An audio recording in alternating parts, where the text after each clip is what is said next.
احنا متشكرين يا استاذه حنان على العزومه العظيمه دي. العفو، دي حاجة بسيطة يا برنس.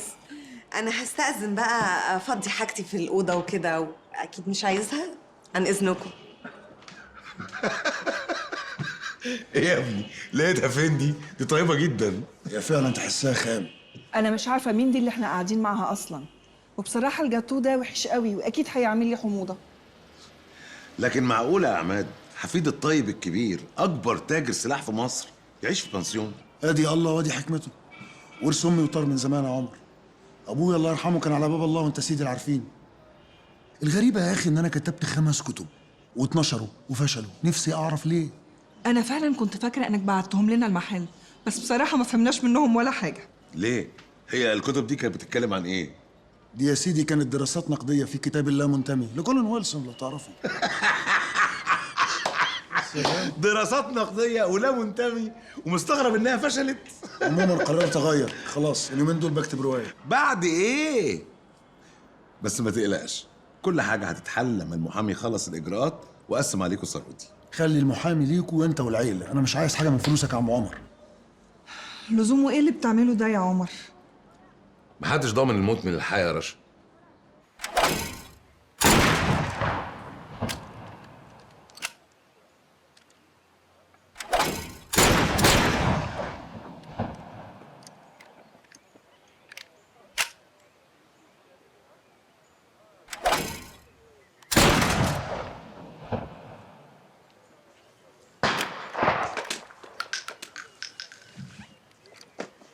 يا خيبتك يا حبيبي الطيب، طول عمرك خايب يا عماد.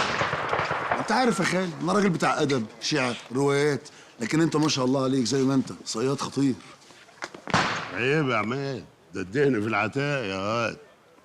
يا اخي سبحان الله، انا ايدي بتتهز وتترعش لما بكتب، اكل، البس، لما بعمل اي حاجه. لكن لما ببقى قدام السلاح ما تعرفش ايه اللي بيجرى لها. الاقي الروح دبت فيها والدم فار، واحس كاني بقيت عيل عندي 18 سنه.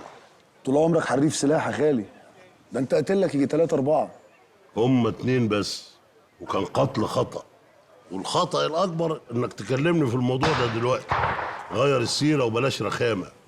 أنا جايبك النهاردة عشان أقول لك إن رشا قالت لنا على كل اللي أنت قلته لعمر. بخصوص ايه؟ بخصوص تقسيم ثروته علينا. أنت الوحيد في العيلة اللي رافض الفكرة، وكده حاططنا كلنا في موقف محرج قدام عمر. ومحرج ليه يا خالي؟